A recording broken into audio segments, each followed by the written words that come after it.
Welcome back to Triple Alpha Sports Talk. I'm Josh, that's Bryce, and that's Roy right over there.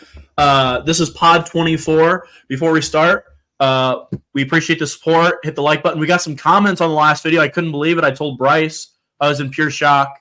So we appreciate the likes, comments, subscribes, and all the other stuff. First, we're going to kick off. We're going to start with baseball this week. It's in season, so it's probably a little bit more evidence to talk about. First update, and you guys will see it on the screen above you, the standings for our MLB The Draft projections. So, like we said, we picked teams before the season in tiers, and we just tally up their wins. And the standings have shaken since the last time we talked. In first place is Bryce with 55 wins. His teams have been very consistent. He has 4 teams over 10 wins. A team with 8, and then a tier 1 team with 6, struggling, but still. My tier 1's the only thing struggling. Very, very good start for Bryce. Just wait till next month when I trade the second place. cheating Astros out. Second place. Yeah, Astros second. Is me with 53. So 2 back of Bryce, which could change in one day. We're all very close. It's all within close numbers. And I only have 2 teams over 10 wins. But I don't have a team with 6. I have a couple with 7, so that's why I'm a few behind. And then last place is Roy with 50. He's 3 behind me. And he actually has Marlins. 2 teams with 11 wins, but he does have a Marlins team that has 3 wins on this year. So that is what's holding him back. I mean, Roy just does not know baseball like we do. Oh, yeah. So wait till it's all over, said and done. Yep. So that's going to I'm do. the reigning champion, so. That is true. That's going to kick us. We'll just start with some MLB standings. I'm going to go over the standings real quick. In the AL East, we have the Yankees at 12-5. In first, Baltimore behind them at 10-6. Toronto 9-8. Tampa Bay 9-8, and Boston 9-8. Every team above 500 in the AL East. In the AL Central, the Guardians lead at 11-5. Royals right behind at 11-6. Tigers at 9-7. Twins at 6-9, and the White Sox at 2-14 at the bottom of the division. And out west, we have the Rangers at 9-8, Angels at 8-8, Seattle at 7-10, Oakland Athletics, shockingly, 7-10, and the Houston Astros in last place at 6-12. Then we're going to bump over to the National League. Out east, the Atlanta Braves lead at 10-5, Phillies 9-8, Mets 8-8, Nationals 7-9, and the Miami Marlins, as we noted, 3 wins with 14 losses. Out in the Central, shockingly, Milwaukee leads the division at 10-5. Pittsburgh behind them at 11-6, but a worse winning percentage, so that's why they're below. Chicago at 10-6. The Cubs, the Reds at 9-7, and then the Cardinals at bottom at 8-9. And then the West, the Dodgers lead at 11-8. Padres 10-9. Diamondbacks 8-9. Giants 7-10, and the Colorado Rockies 4-13. So that is your division or standings in the Major League Baseball. And I'm going to open it up. I'll start with Bryce first. When you look at those divisions and the rankings and the standings, is there anything that stands out to you when you first look at it? Chicago has this crosstown rivalry. I mean, it's hard to even say that's a rivalry whenever the White Sox have 2 wins and there's just nobody at the games. I mean, we were in Arizona last night and we had more fans at the Arizona game in Cubs uniforms than the White Sox did at their own stadium. So that's one thing I really wanted to know about what's going on here. No one gives No. I mean, the Yankees are still holding up strong. They're playing out of their minds still. I think we all picked the Orioles to win this division, didn't we? And Yep. No, I think Roy didn't. Roy picked the Yankees. I picked the Yankees to win that. Oh, okay. I still think the Orioles are going to win. And then the huge shocker, Kansas City Royals. I've been high on them for I don't even know how long I've been high on them, but I called it at the beginning of the season. Bryce thought, I will show the clip if I have to. Bryce, after I picked the Royals to finish in second, he goes, that's crazy. Because he has them as the second worst team in the division. So maybe they hold up, maybe they don't. Yeah, it's early. Roy, how about you? When you look at the standings, what is the first thing you notice that is shocking? I mean, I think your first one you got to notice is the Houston Astros. I mean, last in their division. I mean, I really thought – I mean, they've got some injuries and pitching struggling, but their hitting's not been as good as it has been in the past. They've gotten some good pitching, starting pitching, but their bullpen sucks, and they're other than Hader. And then Hader's been lit up early. Yeah, got like last couple ERA. He just got rocked. So, but I mean, starting 6 and 12, That's a big surprise to me with whatever game, they've gone out to get. And that whole division though. I mean, Texas is 9-9. And everybody else is 500 or below. That surprises me how bad the AL West was. I really thought the Texas Rangers would be better, Houston would be better, and I thought Seattle would be a little bit better than what they're showing. But their pitching hasn't been very good either. I mean, I put much money on the Seattle to win, and I've lost most of my bets with them. Yeah. The other ones I would say I'm kind of surprised by how the Padres are playing. I'm actually been surprised by how better they've been playing and hitting the ball better. But this is, like you said, it's early. Things have come and go. Teams will make changes. Things will do different. It's just not what I mean. Things will change by mid-May. You'll be different. There'll be a different story. Yeah. I mean, when I think of like San Diego and out in LA and stuff, and I mean those are warm places. Hitting doesn't really get going until the summer months when it warms up for most teams. I mean, it's warm in there. That or if you're playing in a dome, but places the Phillies are notorious for starting slow. It's freezing cold, sleeting every other day in Philly at the moment. So, like hitting wise, yeah, I agree. It'll change. For me, I some of you guys will say the Royals. I'm high on them. I thought they were going to be good. It's not surprising me that they're 5 games over 500. I agree with you. I think the West and the AL. I mean, the leading team is the Rangers at 9-9, and I know they're banged up. They don't have their starters, but like still 9-9 shouldn't be leading that division in my opinion. No. But in Oakland 7-10. I mean, a lot of people thought Oakland was going to be historically one of the worst teams ever. I mean, how do you play when you're only playing in front of 1,500 fans? I mean, there's nobody. I mean, there's nobody there. And then the other portion that's stands out to me is the NL Central, the top of it. The Brewers and the Pirates, to me, are the first two. Cubs, I think we anticipated to be, 500 or better.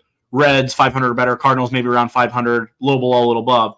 But I don't think many of us had the Brewers and Pirates 5 games over 500 leading the division. I know it's early, and I know, streaky hitters can win you games, but just, all the moves that the Brewers have made the last few years and to see them at the top of the division still and losing their head coach. I mean, Yelich and O'Neal Cruz are both playing great baseball right now, and I don't see either one of those players keeping up winning this many games for their team with the level of their team. So I agree. To me, it's pretty easy that the Cubs are going to win the division as of right now. I don't know about that, but I mean, I look at who they played too. I mean, they played the Mets, who absolutely suck. The Brewers have played the Twins, who haven't showed anything yet this year. Seattle, who's struggling. I mean, the 2 series when they played good teams was Cincinnati and Baltimore. They lost a couple of games. So, I mean, we'll see when we start playing the better teams. You start playing in division rivals. Things change. I mean, you start losing more ball games, and then the real team will show up. Yep. Okay, that's going to lead us into our players of the week. And in the National League, Bryce is upset because it wasn't a Cubby. It's Pete Alonso of the New York Mets. 29-year-old hit 429. He's 9 for 21, 4 homers, 7 RBIs, a double, 6 walks, and 8 runs scored, slugging over 1,000 in 6 games. I mean, it really doesn't get a whole lot better than that. And I know the Mets are definitely more of a down year, but they still do have a good lineup with him, Lindor, Nimmo, all the other guys. And then over in the American League, Colton Cowser of the Baltimore Orioles. I hate to see this as a Yankees fan. 24-year-old hit 435, 10 for 23, 4 homers, 12 RBIs, 4 doubles, 3 walks, 6 runs, 2 stolen bases, slugging over 1,100 across 6 games. About as hot as it gets. He's 24 years old. I mean, the Orioles call up a new prospect every other week, and they light the show on fire. I mean, it's just crazy. I mean, they're going to have the same team for the next, 6 years, basically, and it's not going to change. And then, then they'll all start getting paid. But, yeah, that Orioles roster, and I don't even think they've hit their stride, and they're still playing well. I want to see how the Orioles do when they get some injuries. I mean, that's what they've been able to avoid injuries. I mean, that's the difference. They're so young. Young players. I know. That's the difference between them and the Yankees. I mean, Yankees got injured players left and right. I mean, every freaking year they need. I don't know what's their deal, and they're leading the division. The Orioles haven't hit that mark. I mean, you're about to get some banged up around May, June, July, and we'll see how some of these guys do. They are missing a starter in Kyle Bradish. I think he's missing a few months, who was technically their ace last year. And that's going to roll us right into the talking points. Roy, I started with you. The first talking point on your slide that I have is Strider out for the season. Are the pitching injuries hitting the league so hard? So I'll let you talk however you like about that. Well, I mean, yeah, it's Spencer Strider. I mean, he was probably the top. I mean, that 1-2 punch with Max Fried for the Braves, and that's a big loss for them. That's it. I mean, and like I said, injuries are coming across baseball pitching wise. Everybody's blaming the stupid pitching clock, which I disagree. I think everybody now, when the number everybody's throwing is 98, 99. Everybody's throwing as hard as they can. Well, guess what? Your arms can't take that much anymore. Just look at the old pitchers. They didn't throw. They threw 80%. That was the thing Garrett Cole always said. He'd always say he'd only throw 95, 96, 97. But when he needed a strikeout, then he'd rear back and throw 99, 100. And that's what Verlander did. Verlander sat at 96, 97, 98. And then when he needed a strikeout, he'd throw 101. They're not throwing 100% all the time. These young kids just throw hard 100% every pitch. But the big thing about Spencer, he is a stud. I had him winning Cy Young, and for him to go out, that's a big blow to the Braves. Yeah. Well, I've seen a lot of pitchers also saying that now that the balls fly farther, they don't pitch for soft contacts anymore. Yeah. They're pitching for swing and misses, and whenever you're pitching for swing and miss, every time you've got to throw harder. You have to throw more pitches. You're not going to get one pitch at bats that you're going for to get ground out to third base or something. I mean, it's a lot scarier for a younger pitcher who's trying to make it in the league to come in and swing for contact or pitch for contact whenever everybody can hit a home run every pitch now. Yeah. Well, I mean, you're talking about the metrics there. That's what their analytics. Analytics is great in some things, but then when you try to do things to take advantage of the game and stuff, it ruins players. So yeah, I agree. I mean, it just sucks for all the pitching injuries. I mean, you look at the Miami Marlins. And as the roster, I think they got worse, hitting. But that pitching staff, if completely healthy, is a bunch of 19 and 20-year-olds that could literally compete as good as anybody in baseball with the best rotation. I think they got one guy, and it's Jesus Luzardo. I mean, 1 out of 5. I mean, you're just not going to win games if you lose an entire rotation. It's impossible. And so, and then we kind of talked about it a little bit, Roy, another talking point of yours. What's wrong with the NL East? Well, when I looked at it, that was a couple days ago. They were all everybody was under 500 or below, except for the Braves. The Mets have won a few games. I mean, they're starting to play some different. The Nationals got hot here in a little bit. I mean, the Marlins have not shown anything. The Mets haven't really. I mean, they got hot with Pete Alonso there, but other than that, their teams are not. Other than Atlanta, who I thought was going to be a stud, and they've lost some injury guys now. They're looking like they could get beat. So it's not a division. Phillies are struggling like they always do, but it's just not. It's the East is just not as good. I don't think the NL top to bottom is as good as AL. So, how about you, Bryce? What do you think about the NL East? What do you think is the problem? You kind of hit it a little bit of it earlier with the weather. I mean, it's hard for those teams to play. Atlanta is warmer than the rest of the teams in their division, really. So, I mean Miami. Well, they play in a dome, so it's always warm. But you got to think that Philadelphia is going to get hotter towards the end of the season, like they always do.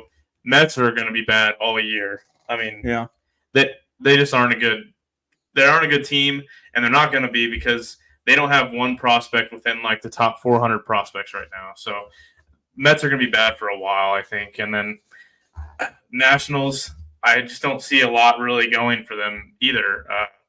This is going to be the Braves division to lose again, and Philly's going to be the team that's trying to get into the playoffs there at the end of the season as well. So I mean, I agree with like the weather when it comes to like Philly. I often think, I mean, they've only played like 4 or 5 series. Like the Phillies, I don't know their exact schedule, but you play 2 or 3 tough teams. I mean, it's hard to have a crazy good record. Atlanta has been getting hit by the injury bug, but luckily they've avoided the lineup injuries. So at the end of the day, I still think they go out and score their runs. But does Ronald Acuna have the same season he had last year? I mean, probably not. I mean, it's just hard to repeat a year like that. The Nationals are a team that has all those older veterans that you're just hoping has that good year and you can get flipped at the deadline because they're years away. And they had Jesse Winker, who's hitting like 500 in the last 3 days. And that's why they've won like 2 games straight.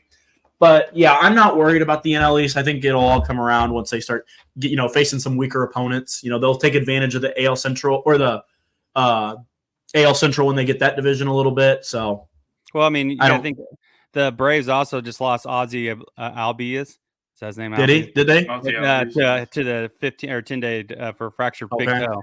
So I Didn't mean know that. they're just getting a lot of injuries here and there. switched it around Sean the Murphy's lineup. hurt. I mean, it's just I knew Murphy's been hurt. that's I mean, when it piles on, we saw that last year with the Yankees when it just piles on.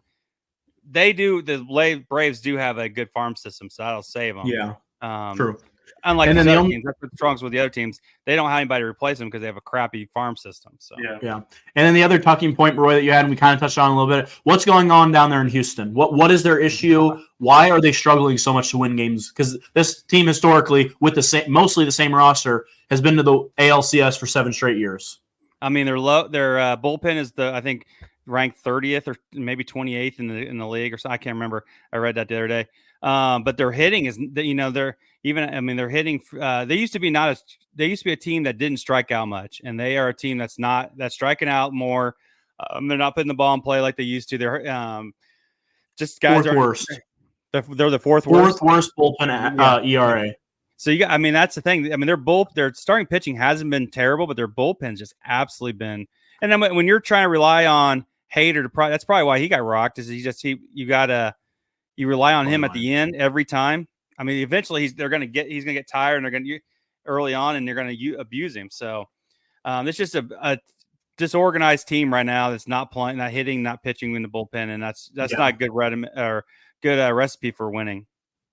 Yeah, I do agree. Outside of Jose Altuve, the cheating fucking bastard, I think he's got a buzzer on again because he's having a good year, sadly.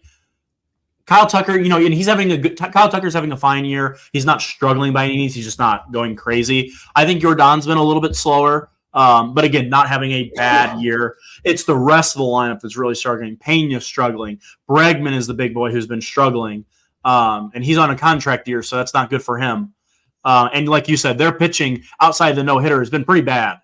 Like you look at the Yankee series, they got the first 4 games of the year, Yankee sweep. They have leads going into the last 4 innings, 3-4. Yep. That's blown games. And so I agree. I mean, Josh Hader has to be better. I mean, I hope he's not. I hope he's terrible, but bullpen. But they've also played a tough schedule. I'll give them. They played tough schedule, and they played the Yankees, the Blue Jays, the Rangers, and they played the Rangers Royals, twice again, and now they're playing Atlanta. They got swept by the Royals because the Royals are good. And swept by the Yankees because the Yankees are good. So point that out, Bryce. How about you, Bryce? I mean, do you have anything to add? I mean, just the bullpen, like you guys hit it. They're giving up a ton of runs in the games that they're losing. I mean, 13, 12, 11, 10. I mean, when they're losing games, it's 8-run margins. Yeah. When they're winning games, it's looking like it's 1-2 unless Blanco throws a shutout. Yeah. So, yeah, I agree. That's going to take me into my talking points. You don't have anything else, Roy? Nope. And I'm going to start it, and I'm going to hit you guys with the hard question. The Royals' hot start, are they for real? I was high on the Royals. They added veteran pitching to a young core of hitters, and they added a few like Hunter Renfroe. They added in. They've added a few veteran hitters, but morally they added the pitching staff. Do you think this is sustainable, or do you think they've just played the weak schedule and taken advantage of it? I'll start with you, Roy. I mean, I think that it can be sustainable because they're in such a weak division. I mean, the White Sox, it's probably the second worst team in baseball right now. Probably eventually be the worst. I told you they were going to be the worst team in baseball. They're going to be one of the worst. The Minnesota team is just not performing. Yeah. Like I thought Cleveland's getting hit with injury bug again. I mean, Shane Bieber and all those guys. I just think they're going to. I mean, they have guys that can. They have a farm system that can make a run with them, but eventually that's going to get to them with all these injuries they've got. Yeah. So I mean, they're 11-5 right now, but I could see them, start to play a tough schedule here, and then they're going to start losing some. I mean, they had to play the Yankees, and I think the Yankees took 2 or 3. Could have took swept them, but just didn't put up a weak lineup. But so I think the Royals could. I mean, the Royals could do there because the Detroit looks good, but then they've got just some young guys that aren't performing well too. Yeah. But I think I think it's going to be about a 2 or 3 team race. They could stay in it. So I'll ask you, Bryce, because you had this team as the second worst team in the division and call me crazy for having them finish second. They're currently 5 games over 500. What are your thoughts? I think it is a little bit of a mix of them being hot right now and also the weaker schedule that they played. I still don't see this team as high as you guys or as Josh sees them. I still think that the Tigers might be a better team than them, and I also think the Twins could also be a better team than them. They're both just playing not as good. I think that Royals start rolling into harder months of their schedule. I think that we'll see them cool off a little bit and drop a few places, at least one. I do not see them finishing in the top 2 still, even though they're 11-6 right now.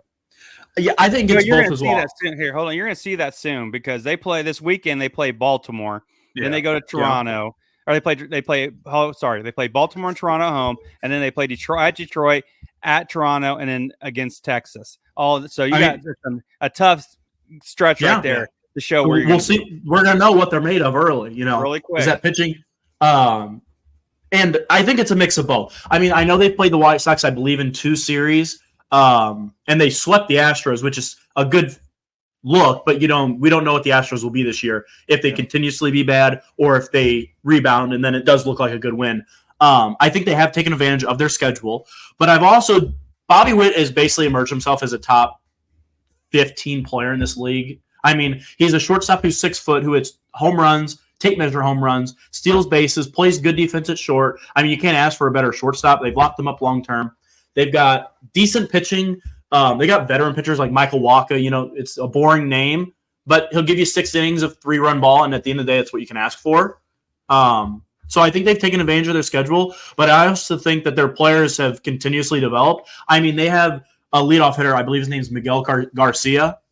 I had never really heard of him before the end of last year. I mean, he's hitting like 330. Like, all he does is get singles, and then Bobby Witt drives him in. It's 1 run an inning, I swear. But I do think they're legit. And then my other talking point, and this one is more of a debate more than a point. About 2 weeks ago, the A's sent down Yestieri Ruiz after having an unbelievably hot start to save his service time. Yeah. The Marlins have sent down Max Meyer in 3 starts with a below 2 ERA, one against the Braves, one against the Cardinals, and I don't know who the first one was against. Below 2 ERA, sent down because of pitching limits after coming off Tommy John. So I know that one's a little different than the Ruiz one on the A's, but still. Do you think this is good for baseball to send these players who are doing well down, or no? I'm seeing you shake your head, Roy. No. It's kind of like what the Cubs did to Chris Bryant several years ago. I mean, it's just ridiculous, and I hate the way they do. I hate the way the Yankees do. They bring a player up, pitch him one day, and then they send him back down. Whether he did good or bad, it doesn't really matter. They want to use that service time and have that all those options so they can go up and down, so they can move players around. That's just dumb. I think it ruins some players' confidence. The good players, you leave them up. I mean, that's what you do. That's what the good teams do. They leave their good players up. They move them up. I mean, that's what the Orioles have been doing. They let them in. They brought them up, and they let them figure it out. And they let them play, and let them play. Exactly. That's the only way you're going to learn is by letting them play. I mean, that's why I think that's why Volpe's so good this year. Last year, the Yankees let him play. Let him just come up and play.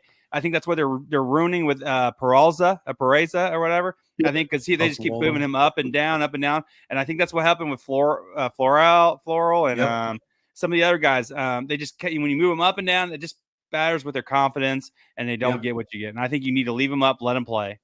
How about you, Bryce? What are your thoughts on all this up and down and saving people for innings and stuff? I agree with what Roy said, but I think the A's is a completely different issue. I think that the owner is just completely tanking the team. I mean, what he's done to the A's should actually be it should be illegal. This is people's jobs, and that it's not even just the baseball players. It's all the people that run the stadium and all the people that sell merchandise. What the owner is doing should actually be illegal. He should be in prison for this. It blows my mind that he can obviously tank a team this hard and have absolutely no repercussions and get to move the team somewhere. It doesn't make sense. They're not even playing in Oakland the next 2 years. They're playing exactly. And they won't even be known as Sacramento. They'll be known as the Athletics. Yeah, that's it. No, it's town. just ridiculous there. There's got to be some type of checks and balance against this, in my opinion. I mean, I don't know what the answer is for it, but there has to be some type of change to owners like this. Yeah, and the A's and I put the Max Meyer situation because it's a little different. The A's is a completely different situation. To send someone down who's sizzling hot to save his time and to lose games while you send him down is just crazy. You should not be allowed to do it. And there should be repercussions of sending a good player down like that. just save his service time. The Max Mayer situation is weird to me. They sent him down because they said he's on an innings restriction, which I understand coming off Tommy John. He's like 20 years old. I get that. But they came out and said that he's going to pitch like 3 innings a week.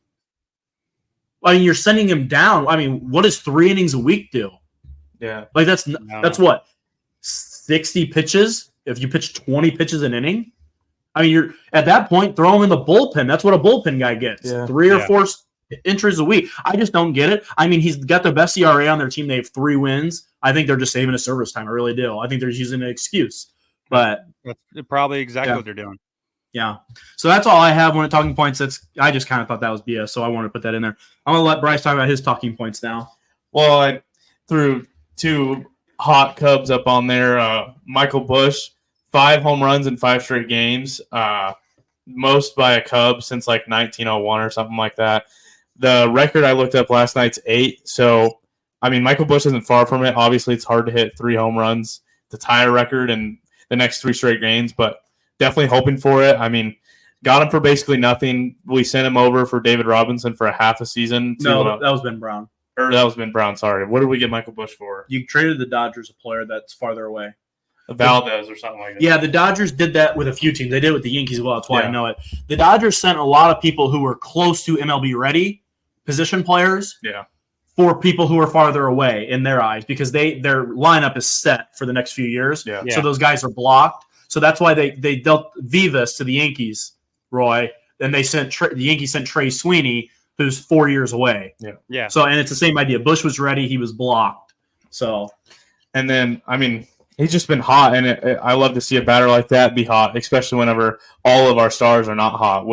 I will say Hap hasn't had a home run yet this year. Cody Bellinger's batting like 180. Nico was batting like 170 till last night. Hit two singles last night to win us the game. So it's awesome to see players like that stepping up whenever we're down and keeping us at a high level of playing ball right now. I have a question for you, Bryce. Do you think he's just trying to hit home runs at the moment? Because outside of his home runs, he hasn't had many hits. I don't think so. I just think his bat swing it angles up more than a lot of other bat swings because when he's not, he doesn't seem to be changing up his swing at all. And it's not like he's hitting 450-foot home runs. Yeah. He's hitting 400-foot home runs. Yeah. I mean, that's just how he hits the ball. It goes deep. So I love seeing it. I mean, the guy doesn't even look like he's trying. He's just pushing him out. So the next player I wanted to talk about is Ben Brown. This is the one that I meant. We got him for basically nothing by sending David Robinson over to the Phillies for half a season. And in April, this guy has a 1.238 ERA right now. He had a 5 shutout inning his last start, and then this most recent start gave up 1 run. So we had some issues in the back of our starting lineup. It's hard to see that if Ben Brown goes back down. I mean, the guy is coming out playing like a stud right now. He's like 7 foot tall. He just beams him down in there. It looks like Randy Johnson. So we have what is his name? Tyone coming back. Yeah, Jameson Tyone, Yankee legend. There's no way that they can send Ben Brown back down with that. So who's going down? I'm hoping that Wicks goes to the bullpen. And somebody. Oh, I see what you're saying. And one of the bullpens goes back down. Thompson's playing good. I'm not as high on Merriweather as some other Cubs fans are. Quas finally went down. Jose Quas. That guy's terrible. That guy's so bad. I mean, he always hates on his own. It's hard to even think that guy should be in the MLB. So those are the 2 main players I wanted to talk about. Just both really hot Cubs right now. Fun to watch. Okay. I don't think I have anything else for baseball. You guys? No. I can't believe Roy didn't talk shit at all on the Cubs players. You're talking about a team that has the only good team they've really played was Texas, the Dodgers, and they didn't win either one. They won the Dodgers series, but didn't win the Texas series. We lost the Texas series by like 1 blown save. But no, you lost 2 games to them, and then you lost to the Padres, but you swept the Rockies. I mean, the Rockies suck. So we lost to the. What are you going to play? What are you going to say when you're Padres playing by 1 blown save too? And some of these other good teams. I don't even know if you count that as a blown save. That was a blown game. Seattle. You beat Seattle. Who gives a shit? We terrible. beat the Dodgers in a series. Like, what are you talking about? I'll give you the Dodgers, but you're saying what are you going to do whenever you play a good team, as if we didn't just crush the Dodgers. So you lost a series to the freaking Padres, lost series to the Texas. You so far you've beaten Colorado and Seattle, and then you beat the Dodgers. The Dodgers are not playing very well. And we barely now you're playing got the beat by the Dodgers. If anybody watched that game, it was an insane game. And then we just beat the Diamondbacks last night, and we're about to win that series too. So we'll see when you start playing. Let's look at the rest of your upcoming schedule. You probably play like patty cake teams. Oh yeah, you play fucking Miami and Houston. Yeah, that's such a good series that two teams come off of. Yeah, you got so you come off, and then you finally play Boston, and then you play cupcake against the Mets. I mean, you're gonna probably have a first place in the division just because you don't play anybody early on. Haters gonna hate, May.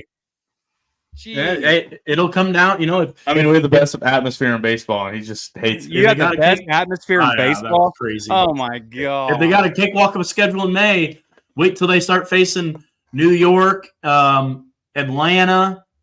You know, all those teams consistently. So it'll even out. We are one of those teams. You don't play a division team till May 3rd. All right. That'll take us into some NFL breakdowns. The first team is the Green Bay Packers, Bryce's favorite team.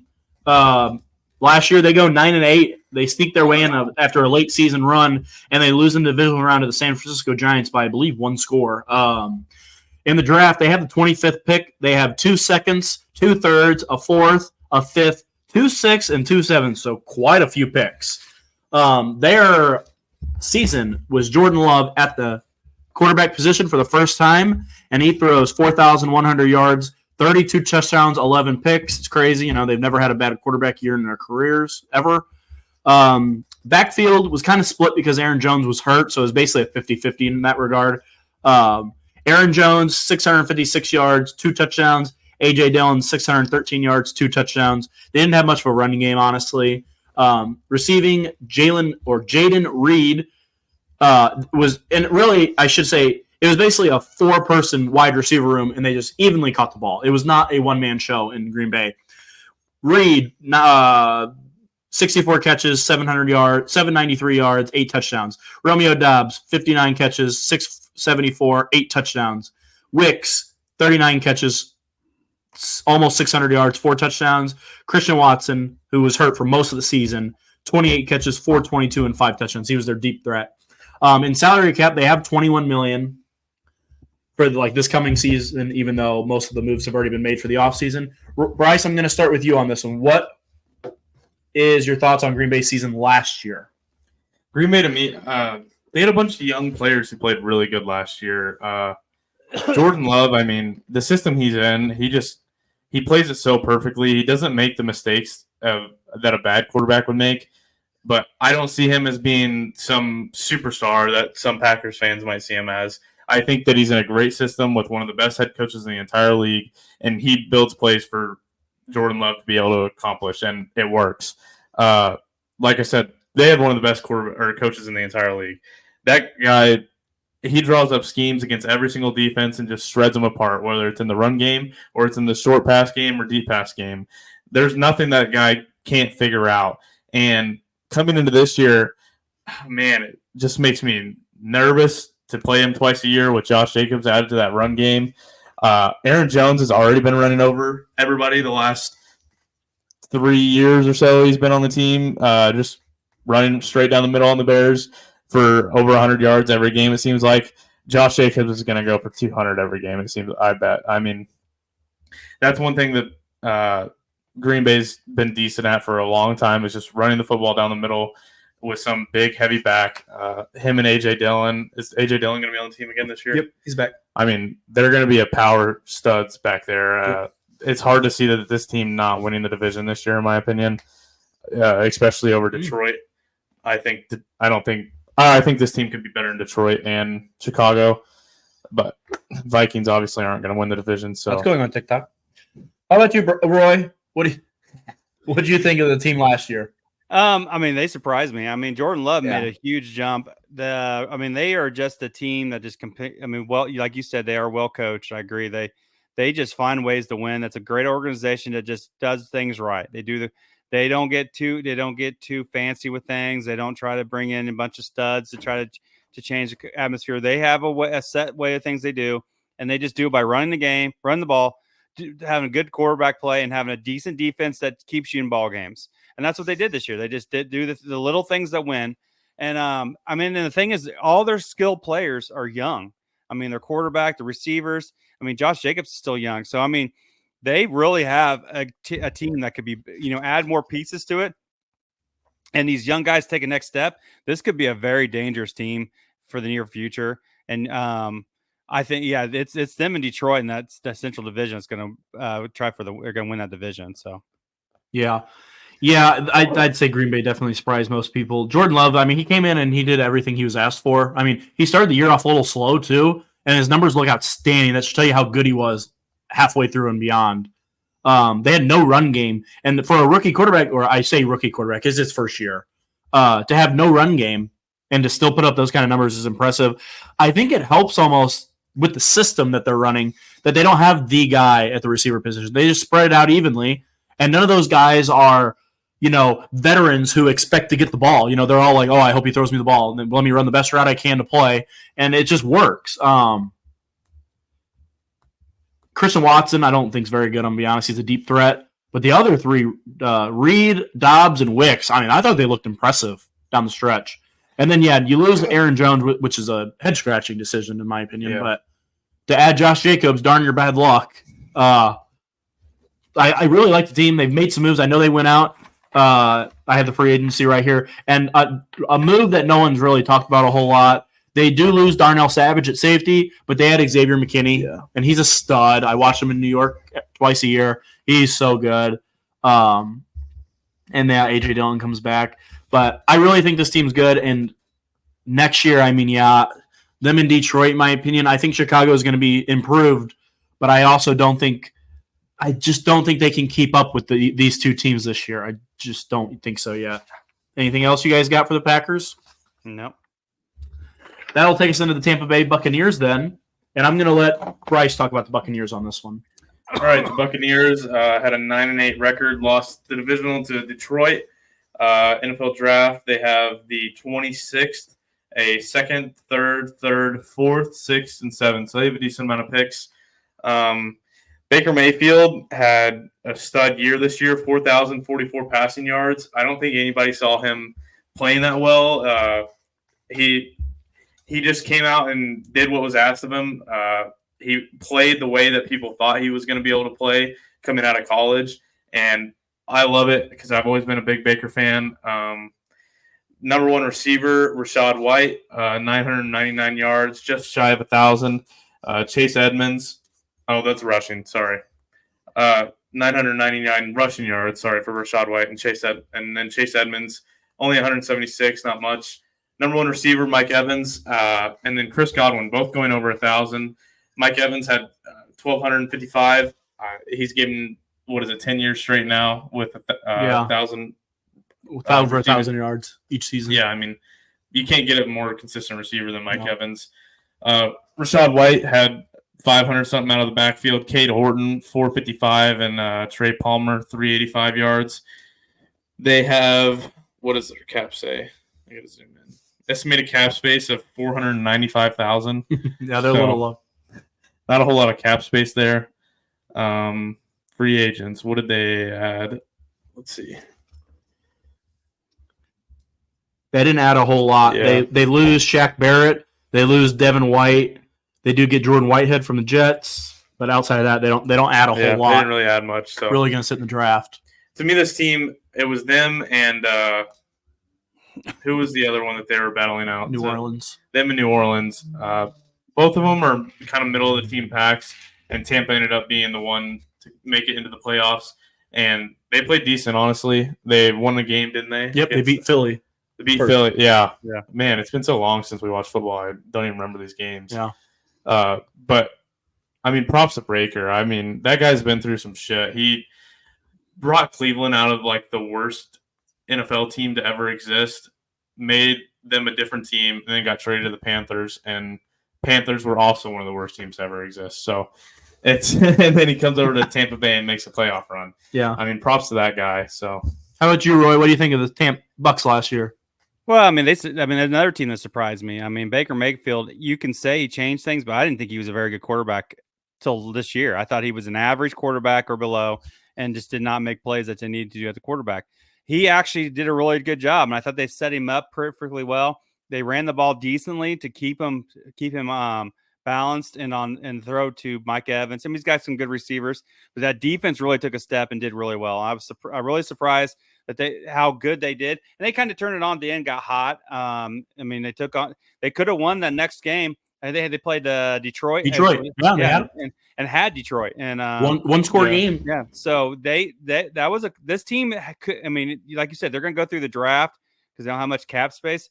So they're not like they're going to drop off. They add a few pieces of young guys that can really do something. This is going to be a good team to make the playoffs next year. And that division is not very good, so they can really do some damage in that division, have a good seed in the playoffs, and have a home games. And that's where in Tampa, have a good game, turf, you can win some ball games then.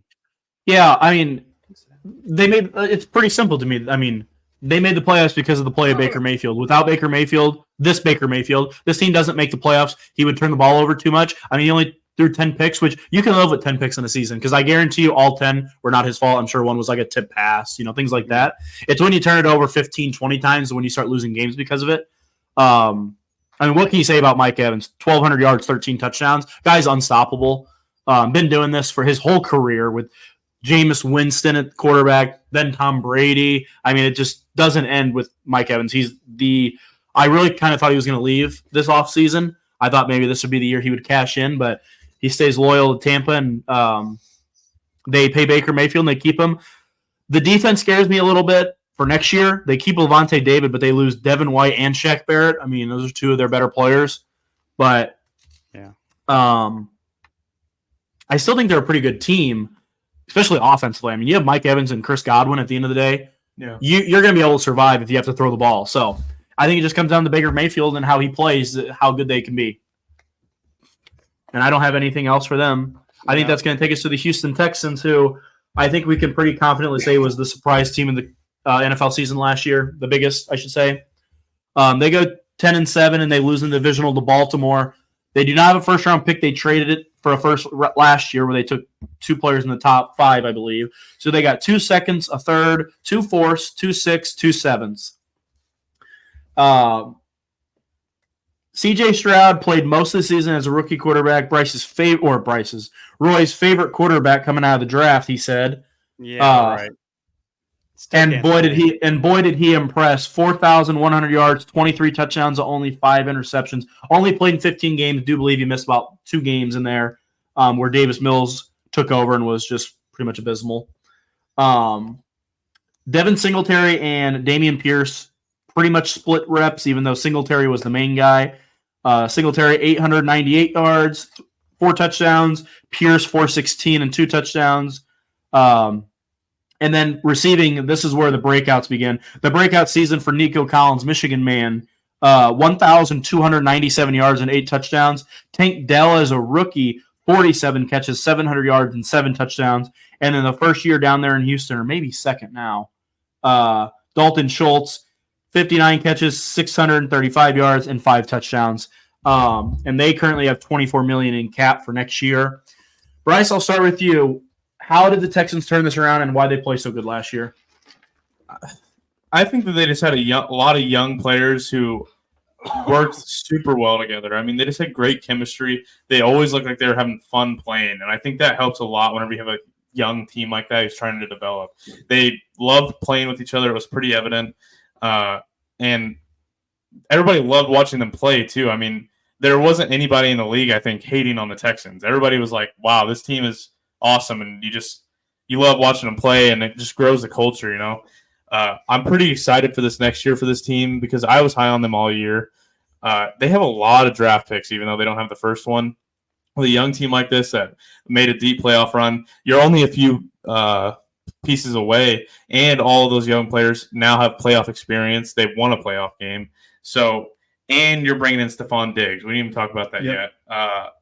That honestly worries me a little bit. Stephon Diggs has been a crybaby every single team that he's been to, and now he's going into a team that has 3 targets already on the team that were good with Nico Collins, Tank Dell, and Dalton Schultz. This guy's going to be obviously probably the number 1 receiver, but he's going to probably get less targets than he did in Buffalo and Minnesota. So it's weird to me that he wanted to go there, but you got to be happy that maybe this is the next step with Stephon Diggs, but it could also be a step back just from the cancer that he is in the locker room. Yeah. How about you, Roy? What do you think of the Texans last year?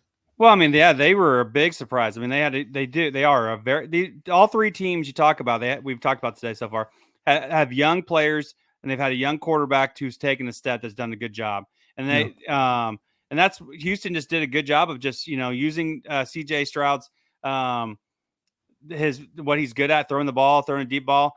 They didn't have much of a run game, so adding Joe Mixon, I think, is really going to help. I don't know how much he has left in him. He's been kind of banged up as a Bengal, and I think that's why they want to keep him. But that defense was better. That defense was a lot better than what I thought was going to be, and they actually hung in there. So this is going to be a good, like you said. I don't know if Stephon Diggs is the right place for it. Like you said, I just don't know if that's. Yeah. I mean, you get one bad person there, and that could hurt a team, but especially a team of young players like that. Yeah, and I mean that it's just it's kind of scary. I don't know why Texans even try to do that, but they need it. I mean, they wanted more playmakers. I understand, but hopefully, I mean, this team could take a next step. They could be really good with some, like you said, the draft picks. Just all you need to add depth, add players that are going to help your line, help your defense. They don't need position players. They need defensive linemen, offensive linemen, and some DBs, and they'll be a pretty dang good football team next year. Yeah. See, you guys talked about the Stephon Diggs ad, and I love it. And the only reason I love it is because they've changed his contract to it's a 1-year deal. So even if he has a cancer, it's 1 year and he can be gone. You can get it out real quick. It's not like he's locked in for 5, and he can teach. Nico Collins has a breakout year. Tank Dell, as a rookie, had a fantastic year before he got hurt right before the playoffs. He could teach them so much about just route running and things like that, and can make each of them so much better. And you don't have to pay him after 1 year if you don't want to. You're not locked in any way. The Texans have gone the route, and they're pushing because they know their division is not crazy strong. Jacksonville's a good team still, but they've taken advantage of that rookie contract. They're spending their money now, because they know C.J. Stroud can take that step, and they don't have to be paying their quarterback. They can pay C.J. Stroud. They can pay Danielle Hunter now, who they brought in on a 2-year deal. And they're only paying C.J. Stroud, 15, 20 million, whatever it is for the rookie deal. I know he's like a number 2 or 3 pick. One thing I will say is they don't have that first-round pick. They used it last year. So I know they took a big step, but they did use 2 years of first-round picks for that. So – but they brought in, Danielle Hunter. They brought in Stephon Diggs. So I don't think you'll see a drop-off. But I don't know, unless they hit on a draft pick somewhere, they're not getting that top-tier first-round pick, which they'd be picking in the back of the first round anyway. So you'd have to hit something anyway. I still like the idea. But I love it when teams spend their money on the rookie contract. The Bears are doing that now. They did the right move. I'm sorry, Bryce. I know you don't want to talk about it. Sending Fields away, resetting the quarterback clock. You can go get Keenan Allen. You can go get DJ Moore and pay them money for the next 5 years because you're not paying a quarterback. That's the best possible way to do the all-in for about 3 or 4 years before you pay a quarterback. Because once you do, boy, is it hard to build around it. Roy, you look like you have something to say. Well, I was going to say about Stephon that 1 year. Stephon Diggs for 1 year can be really, it can be pretty bad. Look at what Antonio Brown did and things like that. Even Terrell Owens, the years when he acted like an idiot. That could be a bad year where it could put your you had these young kids, but you could ruin some of these young kids by having him there. Hopefully his attitude changes a little bit, but that's just what I worry about is how he's going to go in that locker room, just make it a cancer, not have a team atmosphere where this team could thrive with these young kids as a team and keep going further. But that's the only thing I worry about with Stephon Diggs. Well, and that's completely understandable, but it could also flip the other way. It could totally be a complete success. So it all depends on how it works. I like the chance, even though I like Nico Collins, I like Tank Dell, I like it a whole lot more with Stephon Diggs in there. but it's all depending on his attitude. I agree. So we'll just have to wait and see how that one works out. And speaking of Stephon Diggs, the team that traded him is our last team for today, the Buffalo Bills, who are 12-5, and like we've said, probably the last 5 years, they lose in divisional to the Kansas City Chiefs. This team just cannot beat the Kansas City Chiefs when it matters. In the draft, they do have the first-round pick, 28 overall. They have a 2, a 4, a 5, a 6, and a 7. So pretty chalk other than missing a 3. They only had one quarterback play, Josh Allen, and boy, did he have a good year. 4,300 yards, 29 touchdowns, threw 18 picks, but a lot of those were early when they were struggling.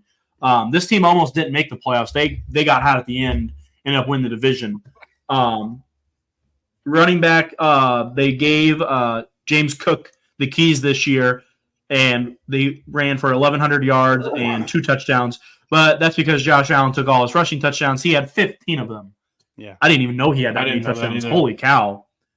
So he had a total of what, 36? Yeah, so they must have been running 46. 46. They must have been running the tush push. Receiving, Stephon Diggs, another year of over 100 catches, over 1,000 yards, 1,100, 8 touchdowns. Gabe Davis, 45 catches, 746 and 7 touchdowns, and then a mix of Dalton Kincaid and Dawson Knox. Kincaid for 673, Knox bad year for 186, both with 2 touchdowns, and they currently have $3 million in cap space. I'll go first on the Bills on this one. I mean, the Bills, they started off bad.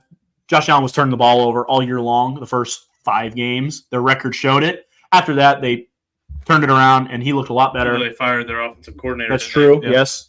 And the Bills, they looked fine. You know, you thought the Bills would kind of go back. It's just, it's nothing against the Bills, really, in my opinion. They go 12-5, they make the playoffs. They just can't beat the best team of the century, or centuries in that the NFL. Oh, yeah, but is century every 10 years or 100? Decade. Decade. For decade. That's what I meant. They can't beat the team of the decade. And at the end of the day, nobody can right now. So I don't even blame them too much. I mean, they've beaten them in the regular season, but at the end of the day, they continuously get beat by Patrick Mahomes and Andy Reid. Stephon Diggs with a cancer in their locker room. I mean, we talked about it. I don't say they needed to move him, but I think he didn't come up big when they needed him. Yeah. I mean, I don't even remember. They didn't. The only problem is they didn't get a lot for him. I mean, I think they got a 3rd or 4th or something. A 4th-round pick, wasn't it? Something like that. And I don't love that, but you would have had him for like 3 more years. The contract wouldn't have been the same. So, you know, NFL trades are weird like that. I think the Bills are really good. I really do. I don't know. I mean, they lose both their receivers in Gabe Davis and Stephon Diggs. I think they need to go target a receiver. But outside of that, I don't have a lot on the Bills. I just think they're a good team, and they just can't beat the Chiefs at the end of the day. And it happens every year. And that's all I really have. Go ahead. You can go ahead. It's hard to see them not going for a receiver this year. They're losing Stephon Diggs and Gabe Davis. They added Curtis Samuel, but I don't think Curtis Samuel is even close to the level of Gabe Davis, and he was their number 2. So, to me, I said it all year last year, Josh Allen's the best player in the NFL, hands down, in my opinion. He had 4,300 passing yards, and he had a total of 46 touchdowns that he was rushing and passing. I mean, there isn't a better offensive juggernaut in the league than Josh Allen. And the fact that they can't get the receivers around him that he needs to win a Super Bowl is unbelievable to me, because he is just getting his time wasted. And with quarterbacks like him, you don't really know how long they have. He's a gunslinger who throws it deep, and he runs the ball every other play. So that's an injury waiting to happen, and they don't have the longevity. I mean, he is this generation's Brett Favre, in my opinion. He throws the ball deep. He has a lot of interceptions, but to me, not all of them are his fault, obviously. But when you have 46 total touchdowns, I can live with 18 interceptions when you have that much. So in the run game, I thought James Cook stepped up a lot. He gave him 1,100 while also Josh Allen having 524. That's a pretty good duo, if you ask me. Latavius Murray still had another 300. So you can't really be upset with their run game at all. It's the passing game that needs help. Their tight end play was great out of Kincaid. Dawson Knox, obviously not as great of a year like Josh said. So with all the receivers basically being off the board with free agent, I can't think of any really. Maybe Tyler Boyd. I think maybe he's still a free agent that they could probably target. but they have to go for receiving in the draft this year. Yeah, I agree. The problem is this is like a lot like an Aaron Rodgers situation where they're just putting it all on Josh Allen. I mean, he is the best quarterback in the league, and they're just saying, hey, you go out there. They thought Stephon Diggs was going to be the guy, but he never. And showed it up looked to a like big it game. was going to be. They were best friends for a year and a half. He never showed up to a big game, and James Cook did have a great year towards the end. Early on, the running game was terrible, and it was just Josh Allen. So James Cook, and then the firing of the offensive coordinator helped. Yeah. They started running the ball then. James Cook is a good thing, but when you're relying on, I'm looking at their depth chart right now. Curtis Samuel, Mac Hollins, Kahil Shakir. I mean, you're back to where Aaron Rodgers didn't have anything. I mean, that's what you're doing. And their defense, another big problem was their defense was not as good this year as it had been in the past. And that's when you struggle when you're having to score a lot of points, because in the past they could ride the bad team or their bad receivers and just have Josh Allen score a touchdown here and there, and their defense would stop them. But this defense is not as good. It's gotten older. Von Miller's older. I mean, these guys are just older who they have in there, and they need to get younger. The problem is they've got some of these guys tied up. I mean, your quarterback money is tied up. I mean, it's going to be tough. But they're going to have to get some draft picks, and that Stephon Diggs draft. I mean, what'd you do? I think they charged him for a 4th round in 2025. Not even this year. Yeah. So I mean, you're looking. I mean, you're this year could be one of those wasted years and a tough division. That's the problem. Yeah. So I still think they'll be a decent team just because they got Josh Allen and James Cook, and I hope they get some players to put around him. They do have a good they've had some offensive line guys to help, but other than that, I think this team needs a little more help than what they in the position players than they need anywhere else. The only other player that we didn't talk about that I figured we probably should is them bringing back Mitchell Trubisky. He was there for a little bit and then went to Pittsburgh and came back for a 1 year, $2,750,000. It's crazy that he can get paid that much still in the NFL. So, I mean, he might lead them to a Super Bowl this year. So, props on them for bringing him back to Buffalo. I mean, the Bills organization is praying to never see Mitchell Trubisky touch the field. Yes, exactly. You know, I went over my part of the Bills and I watched you guys talk about him, and I looked at this free agent class that they brought in and who left. And I'm not gonna lie, I'm gonna propose this question: are the Bills the next teardown team? I know they have Josh Allen. They've lost Stephon Diggs, Gabe Davis. On the defensive side, they lost Tre'Davious White, their best corner. They lost Jordan Poyer, their best safety. I mean, are they at a potential crossroads? I mean, you're not getting past the Chiefs anytime soon now. I don't care who you draft, unless you hit a generational receiver in the 2nd round. I mean, that's just lucky or something. Yeah. I mean, they're not better than the Jets anymore, if healthy. I don't think so. I mean, maybe you can debate it, but are they in a potential teardown? No, I think the problem is they're going to ride this out with Josh Allen, and that's what the problem is when you got a generational quarterback like Josh Allen, and you're at his paying years right now, and it's hard to build a team around him. And the problem is they spent some money in the wrong places. That's what I mean. You gave other players that have not performed or getting older, and so they're just trying to makeshift a team. Late in the 1st round, they may get a good receiver, Xavier Worthy or somebody like that just might, fly off the handles here. You might just get somebody. They have not had a problem drafting. That is not a problem. They've done a good job drafting. So you never know. They may get hit off of some of these draft picks, and hopefully some of these guys that they got around them. I know they've lost a lot, but you still have Josh Allen, and that's going to keep you in ball games. It may not win you a Super Bowl, but it's still going to get you there, and you might just be able to find a piece here and there that might help you get to it farther than what you think. How about you, Bryce? What do you think of my take? I think it's hard for you to tear down a team that's got a generational quarterback like this. It's going to be just like the Packers were like 4 years ago or so, maybe not even that long ago, where their number 1 receiver was Allen Lazard, and they were paying their quarterback $1 billion a year to play by himself out there, basically. So they're going to, just like Roy said, they're going to keep piecing together this team, whether it's bringing in old receivers for a 1-year contract that might not even play the whole year because they're going to get injured 3 times. They're 40 years old. If this team gets rid of Josh Allen and completely tears down the team, we will see riots in the streets in Buffalo, and they will tear down that stadium. I'm not going to lie. The more I look at it, the more I think they should. And the problem I have with it is I do agree Josh Allen is a crazy good quarterback, and he could get average receivers and make them play better. but they have no defense anymore. Von Miller has 2 years left before he's going to retire. I mean, he got half a pressure this year. He should probably retire now. Yeah, they just traded Tre'Davious White, their best defensive player. Jordan Poyer, their second best defensive player. They just retired. I mean, they damn near heard a guy die on the field the other year. So and he retired, didn't he? Yes, I think so. This team, if Josh Allen had an average defense, defense, I would think, okay, maybe. And just think of the return you could get for Josh Allen. If you have nothing and you go out and you win 4 or 5 games this year, what happens when they win 5, 6 games? And they go, wow, we are horrible. And they get, a top 15 pick next year.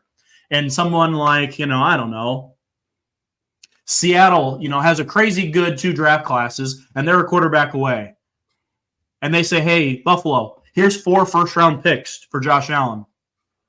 I'm sending Josh Allen away. You don't have anything around him. And by the time you get the team ready to go, Josh Allen's going to be 35. You're going to be hit. You're going to have a lot of hate from Bills fans on that. They've missed their window. Their window was the last 5 years. Oh, I agree. Their window was there. I still think that you got Josh Allen. You could still put a team together. And I mean, you just got to have some of these young kids that you just take in the 3rd, 4th, 5th rounds. You have to hit. I agree. And that's you have to. The Packers didn't hit. Some of these, when you get these guys, I mean, look at Kansas City is getting into that window. They just won in their window. They're getting into that where they're going to have to pay, and that's why they're not getting these good receivers and stuff. You're gonna have the best receiver just got in a Lambo accident. They just won 3 Super Bowls. They can miss for the next 30 years. I'm saying they hit their window. The Buffalo's had a problem. They did not hit their window. Buffalo hit their window and didn't win a Super Bowl by a coin flip. That's true. I will give you that.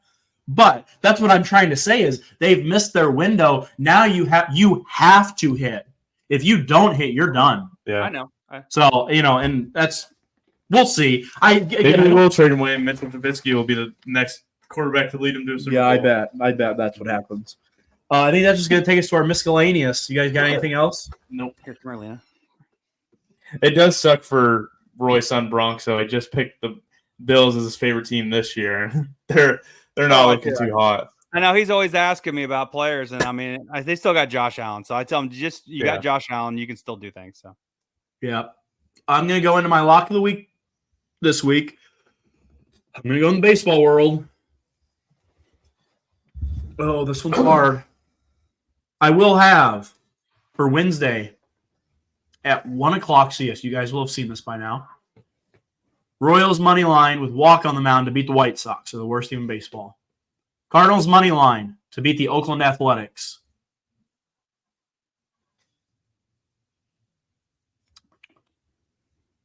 And that's all I'm going to do. Come on. I don't like the other ones. Let me pick 2. It's a lot. Let me pick 2 teams to pick the worst team to beat the worst teams in the league.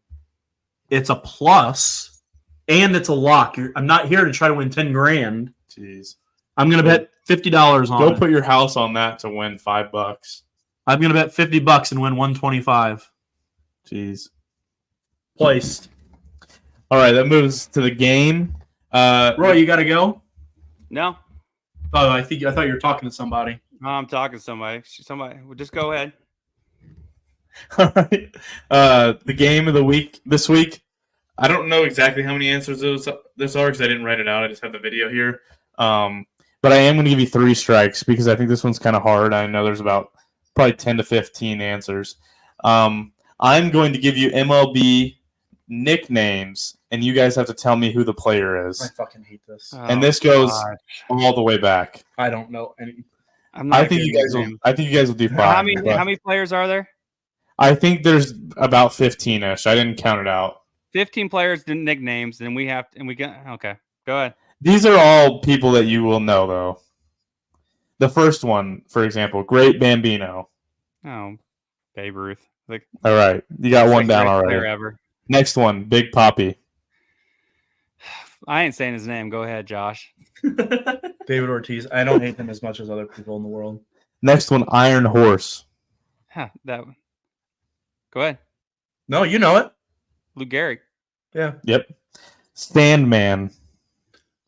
Stan I had to think. I don't know. I was thinking Ryan Sandberg because you're fucking. Stan Musial.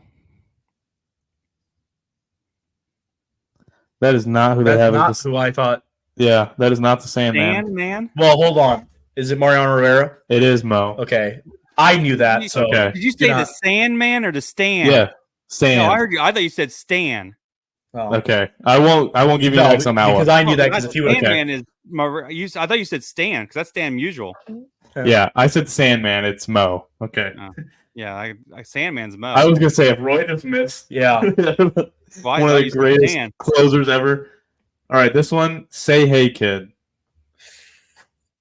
Say hey, kid. I didn't know this. I One. know. You don't know the player though. I've heard that.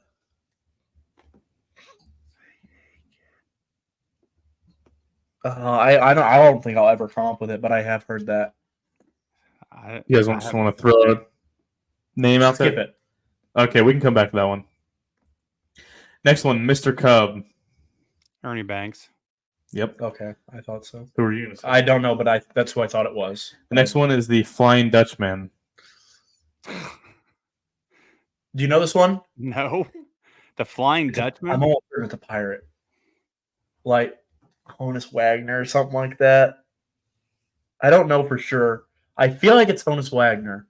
Is that your guess? Yeah. That is Honus Wagner. Good. I'm pretty sure it's the most expensive baseball card ever. It is. Isn't it? I looked at it. $6.8 million. Yeah. Most expensive card ever sold, I believe. Yep. The next one is the Rocket. Oh, Roger Clemens. Yep. Mr. Padre. Tony Gwynn. Yep. Yeah. Georgia Peach. I will never in my life guess who that is. Skip. George Brett. Do you want that to be your answer, or do you want to skip and come back? I don't know who it is. Okay, we'll come back to it. The next one, the Big Unit. Randy. Johnson. Big Hurt. Frank Thomas. It is Frank Thomas. D Train. Fuck, I just saw this the other day. I'm going to give you guys 5 strikes. Dontrell Willis. Yes, it is. It is Yes, Dontrell Willis. Dontrell. I am going to up it to 5 strikes because we're only halfway We're through. never going to get that one. The last one that you said ever. I'm surprised you guys got the Dontrell Willis. Next one is Scooter. Got to be somebody fast. Like Ricky? Scooter. Never heard anybody. I have never heard that one either. Skip. You want me to give you teams on these guys? We'll come back. For a few of them, we will. Human Vacuum Cleaner. I feel like it's a catcher. It's a catcher. He vacuums everything up. Or maybe it's a shortstop. Maybe I lied. Maybe it's a shortstop. I would say catcher. No, now I think it's like an infielder.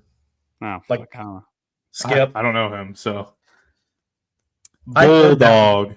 I've never heard that one. The Bulldog? Yeah. I've heard that. Gosh. Are we skipping this one too? Probably. I want to say Albert Bell, but I don't think that's right. We'll come back. Chicken Man. I don't fucking know. I've never heard of these. I knew some of these would be hard. Charlie Hustle. I've heard that, but I can't remember. This one I really thought you guys would get. I don't know who this is. Gotta be a guy with the name Charlie. Right? No. That's crazy. No, it's not Charlie. It's I think it's Pete Rose. It is Pete Rose. I've never heard of that. Next one is Yankee Clipper. I can't believe you don't know this one. Fucking Rafi Scoops? I don't know. You want to come back to this one? Yankee Clipper? Yeah, I've never heard of it. All right, we'll come back. I can't. On top of my head, I can't. Big Train. Yeah, there's no way you'll get that one. I have no idea. How many are there? We're at the end now. Double X. Double X. I've never heard of these. No, I've never heard of this. All right, that was the last one. So we'll go back to the front now, and let's see. Who did you miss? The Say Hey Kid. That was the first one we skipped. I've heard of this one before. Team. Can you give me a team? The team that they have listed is the Mets, I believe. Ooh, that's not what I thought. Say Hey Kid. I can look it up and see. If I'm going to say he is an old player too. Seaver? Tom Seaver? Sounds good. Tom Seaver. Tom Seaver. He played for the Giants and the Mets. Is that what you guys want to say? Tom Seaver, I don't think he ever played for the Giants. He didn't play for the Giants, so I have no clue. I think there's a movie about him. I might be wrong. hey kid. I know this nickname. Willie Mays ever played for the Giants? Or for the fucking Not for the Mets. No, That's what I meant. I don't know. I Who feel is like it? this is a decently bigger name because I've heard this one before. Just tell us. We don't know. It is Willie Mays. He played for the Oh, Mets. look at I got it He played for the right. Mets, I mean, I looked it up. He did. did he? New York And he Mets, played center in New fielder. York. New York Giants as well. Those are the 3 teams he played I know for. he played for the New York Giants. I didn't know he played for the Mets. I knew it was a bigger name because I've heard of it. Say All right, so we got that right. Actually, I said it. All right, I guess. Trust me, we're not getting the last I don't know 6 what you said. All the rest of them, I don't even know. Georgia Peach. Team. It might just be Georgia Peach. Team is So it's gonna be a Brave. Hank Aaron. it's not Hank Aaron. This guy's older than Honus Wagner, maybe. Oh my God! Then just Who say is it. it? Ty Cobb. Oh Lord, Jeez, I didn't know. Never even heard of him. I know who that is. I mean, I know who he is. Let's see what's the next one we skipped. Yeah. You guys got D Train, right? Yep. Yeah. Scooter. It's got to be somebody fast. This Team? is a Yankee. Wow. It was a Yankee. Oh, Yep. oh, Yankee. Well, I mean, Ricky Henderson played for the Yankees. Yeah, go ahead, Ricky Henderson. Ricky Henderson. It is Phil Rizzuto. Oh, I don't See? even know who Roy that knew it. is. I know who Phil Rizzuto. I didn't know his nickname was Scooter. The human vacuum cleaner. This he's is like a, a shortstop or a catcher. he's a third baseman, actually. Yeah, for I the know. Orioles. Brooks The Robinson. Orioles. It is Brooks Robinson. I was going to say Brooke Robinson. That's the only name I I can knew. I've heard that one before too. Bulldog. Never heard of this one. Team. That is a pitcher for the Dodgers. Sandy Koufax, Clayton Kershaw, Bulldog. Clayton Kershaw seems like a good guess to me. Sounds good. I don't know. Orel Hershey. Oh, they called Orel Hershiser. Hershiser the Bulldog. He's Nah, a really good card in the ship. Guess so. Next one's That was Chicken not a Man. Team. Boston. Dustin Pedroia is a fucking chicken. I have no idea. A Chicken Man. Yes. Fuck, I don't know. It is Wade Boggs. Oh, They called him the Chicken Man. you're, Guess so. you're naming like He won the oldest World player. Series with the Yankees. The Yankee Clipper. Is this a Yankee? It is a Yankee. A Yankee player or manager? It is a player. He's in Monument Park, I know. I saw him when we were there. Paul O'Neill. I don't know. Sounds good. I don't know. Clipper. It is Joe DiMaggio. Motherfucker. I They didn't call him know. the That. I can't Clipper? believe Yankee Josh Clipper? couldn't get that one. That is I don't my know. distance relative. I know. Big Train. I have no idea. Walter Johnson. He has the most strikeouts in the history of baseball. Did you know that? I didn't even know who that was. He pitched like, Double like X. triple or Played for double the X. A's. Who? Dennis Eckersley. Double X. Played for the A's. His last name is 2 X's on it. I have no idea. Dennis Eckersley. That's who I said. Jimmy Fox. Fuck. I just said his last name is 2 X's at the end. I know. That's all of them, so I definitely won All that right. one. So I mean, I crushed you guys on that one. I mean, yeah. Sorry, I don't know my 1904 You missed history. Joe DiMaggio and Willie Mays.